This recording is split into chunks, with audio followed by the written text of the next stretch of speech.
Selamat sore semuanya, balik lagi bersama saya Hanifah Kidatul dalam liputan petang. Penerapan protokol kesehatan masih harus diterapkan pada kalangan masyarakat di mana saja berada, terutama di pusat keramaian seperti pasar dan mal. Namun hal ini tampak berbanding terbalik dengan kondisi di lapangan, di mana pedagang mulai tampak mengabaikan protokol kesehatan.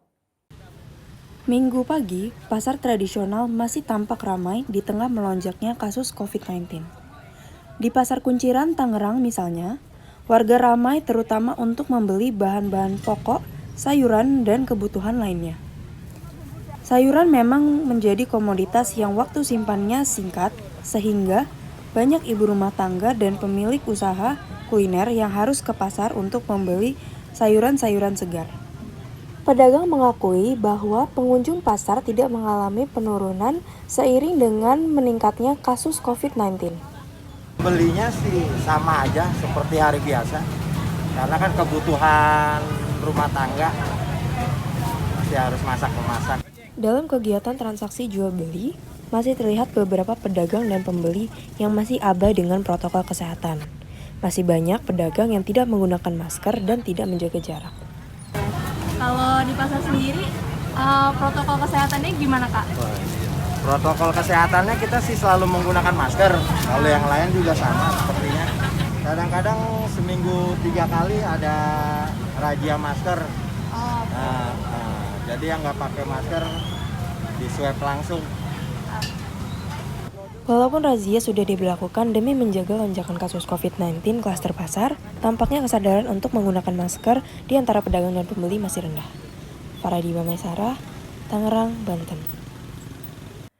Ya, pemirsa, pemerintah telah mempercepat pembangunan jalan tol tahun ini. Hal ini guna mendukung konektivitas dan aksesibilitas antar wilayah. Selain itu, pembangunan jalan tol akan menciptakan lapangan pekerjaan maupun efisiensi biaya logistik. Selamat siang, saya Dias Giri Falawi akan melaporkan situasi pembangunan jalan tol Tiga Raksa sampai Rabuntu. Jalan bebas hambatan sepanjang 39 km ini pembangunan terbagi dalam 3 sesi, yaitu sesi 1 BSD sampai Legok sejauh 11 km, sesi 2 Legok Tiga Raksa Selatan 10 km, dan sesi 3 Tiga Raksa Selatan sampai Baraja 17 km. Simpang Susun seksi 1 terletak persis dekat Mall Aeon di DC City karena itu kota baru besutan sinar Masland. Ini akan lebih strategis. Keistimewaan jalan tol Serpong Baraja ini akan terkoneksi dengan sehubung jalan tol pertama terhubung jalan tol Serpong Ulu Jambi. Ya pemirsa, saya Dias Giri Falawi akan kembalikan berita ini ke studio Hanifah. Pengalihan jalan dari arah stasiun Depok Baru menuju arah Kukusan telah dilaksanakan. Hal ini dilakukan karena imbas adanya pembangunan jembatan penyeberangan orang atau biasa disingkat dengan JPO. Nah, saat ini telah terhubung narasumber saya Sidki yang sedang berada di tempat.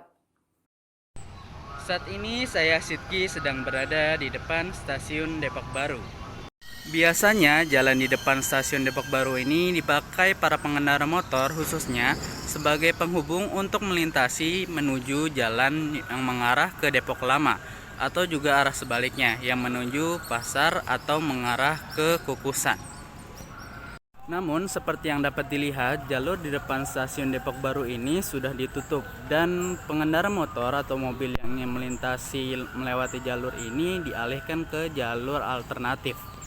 Ini dia jalan alternatif bagi para pengendara motor atau mobil yang ingin melintasi jalan menuju ke arah Depok Lama atau arah sebaliknya yaitu Kukusan, yang tepat berada di samping jalan utama di depan stasiun Depok Baru. Seperti yang dapat terlihat bahwasanya pengalihan jalur ini sudah dimulai sejak tanggal 1 Juni kemarin. Untungnya ada jalur atau jalan alternatif sehingga sampai hari ini Senin 21 Juni 2021 para pengendara motor atau mobil tidak perlu repot-repot untuk memutar balik arah. Tren berkebun dan memelihara tanaman hias saat pandemi kembali digandrungi. Sejumlah kalangan orang pun turut mengikuti tren ini. Sebut saja beliau adalah Ibu Indah, warga Tangerang Selatan Ciputat yang sedang menyukai hobi memelihara tanaman hias. Untuk mengetahui info lebih lanjut, narasumber saya, Cika, saat ini sedang berada di tempat. Selamat siang pemirsa.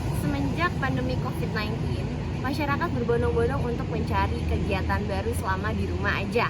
Salah satunya hobi mengkoleksi tanaman hias. Seperti yang pemirsa bisa lihat, saat ini saya sedang berada di Kebun Ibu Indah, warga Tangerang Selatan Ciputat yang juga mengoleksi tanaman hias selama pandemi COVID-19. Tidak hanya Ibu Indah saja, masyarakat kini banyak yang mengkoleksi tanaman hias atau bercocok tanam di rumahnya untuk mengisi waktu luang selama pandemi COVID-19. Pemirsa, ternyata mengkoleksi tanaman hias memiliki fungsi dan manfaat yang banyak.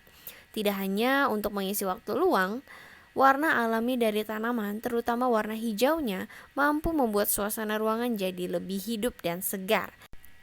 Tidak hanya itu saja, beberapa tanaman hias juga memiliki kemampuan untuk membersihkan udara dari racun penyebab resiko stroke, kanker, hingga gangguan pernapasan.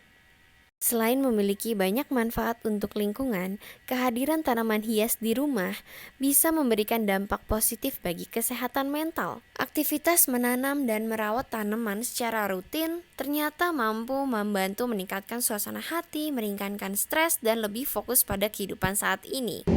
Pemirsa, sekian reportase dari saya Cika, kembali ke Hanifah di studio. Ya pemirsa, tayangan tren berkebun tadi sekaligus menutup perjumpaan kita dalam liputan petang hari ini. Saya Hanifah Kidatul mewakili seluruh tim redaksi yang bertugas mengucapkan terima kasih atas kebersamaan Anda. Saksikan kembali liputan petang di channel kesayangan Anda dan sampai jumpa.